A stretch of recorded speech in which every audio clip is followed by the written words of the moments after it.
राजीव, अब जो ये नया दांव खेलने की कोशिश अखिलेश यादव कर रहे हैं, एक तरह से मजबूत किला गढ़ कहा जाता है बीजेपी का, और वहीं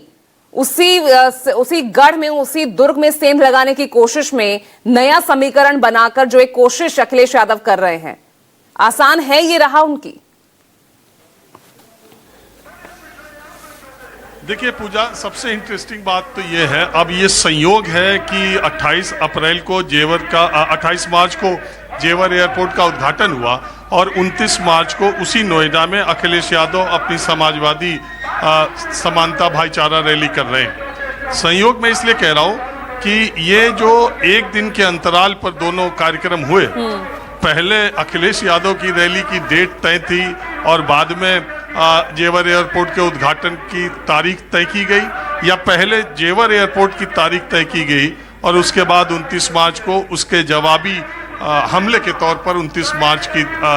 तय की गई अखिलेश यादव की तरफ से। मतलब इस बारे में कोई पुख्ता जानकारी तो मुझे नहीं है, या ये सिर्फ संयोग है कि प्रधानमंत्री कल आते हैं और नोएडा के लिए, उत्तर प्रदेश के लिए, देश के लिए एक बहुत ही बड़े एयरपोर्ट का उद्घाटन हो रहा है। और ये बात बिल्कुल सही है कि जेवर एयरपोर्ट पिछले 20 वर्षों से बनाने न बनाने उसमें तमाम अड़ंगे, उससे तमाम, और मुझे पूरी उम्मीद है कि अखिलेश यादव आज की इस रैली में वो बात करेंगे। जहां तक आप बात कर रही हैं नोएडा की, यकीन मानिए उत्तर प्रदेश के जितने जिले हैं, सबसे कमजोर जनाधार अगर चुनावी दृष्टि से कहा जाए तो समाजवादी पार्टी का नोएडा में ही है। नोएडा और गाजियाबाद सबसे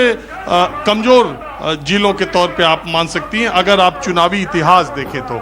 और वहां से अखिलेश यादव ये इस रैली का, और आज ही से उत्तर प्रदेश चुनाव का एक तरह से शंखनाद वो कर रहे हैं। 9 महीने आज से बचते हैं जब उत्तर प्रदेश की चुनाव की तारीखों का ऐलान होगा। तो अब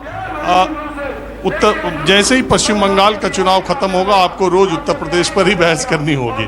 सवाल ये है कि अखिलेश यादव जिस पीडीए की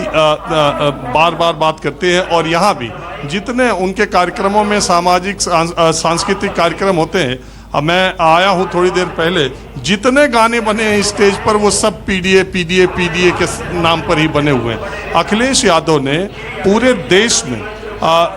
2024 के चुनाव में भारतीय जनता पार्टी को लोकसभा चुनाव में जिस तरह की पटखनी दी, पूरे देश में जिस तरह की पटखनी दी, उसकी उम्मीद पता नहीं अखिलेश यादव को थी तो कि नहीं थी, लेकिन मुझे भी नहीं थी, और बहुत सारे लोग जो आपका कार्यक्रम देख रहे हैं उन्हें भी इस बात की उम्मीद नहीं थी कि भारतीय जनता पार्टी उत्तर प्रदेश में डबल इंजन की सरकार रहते हुए इतनी सीटों पर सिमटेगी और अखिलेश यादव की सीटों का आंकड़ा यहाँ तक पहुँच जाएगा। इससे निश्चित तौर पर उनके एक आत्मविश्वास में और उनके एक एनर्जी में एक अलग तरह का आत्मविश्वास उनके अंदर पैदा हुआ है। ये विश्वास उनके अंदर 2014, 17, 19, 22 4 हार के मिलने के बाद, इस तरह की सफलता मिलने के बाद, अब उन्हें ऐसा लग रहा है कि उनकी पूरी सफलता पीडीए के समीकरण पर टिकी हुई है, जिसमें पीडीए, वो नाम चाहे पीडीए का कोई भी दे, लेकिन उसका मतलब तो सिर्फ यही है, पिछड़ा, दलित और अल्पसंख्यक, और उन्हीं पर वो टारगेट करके, और अगर इस समीकरण को वो लोकसभा की तरह कामयाब रहे तो नतीजा कोई भी आ सकता है। लेकिन दूसरी तरफ भारतीय जनता पार्टी बहुत मजबूत स्थिति में उत्तर प्रदेश में है, योगी आदित्यनाथ का चेहरा बहुत मजबूत स्थिति में। तो निश्चित तौर पर पहली बात तो ये है कि आज की रैली पर निगाह ये है कि अखिलेश यादव प्रधानमंत्री के वार का जवाब क्या देते हैं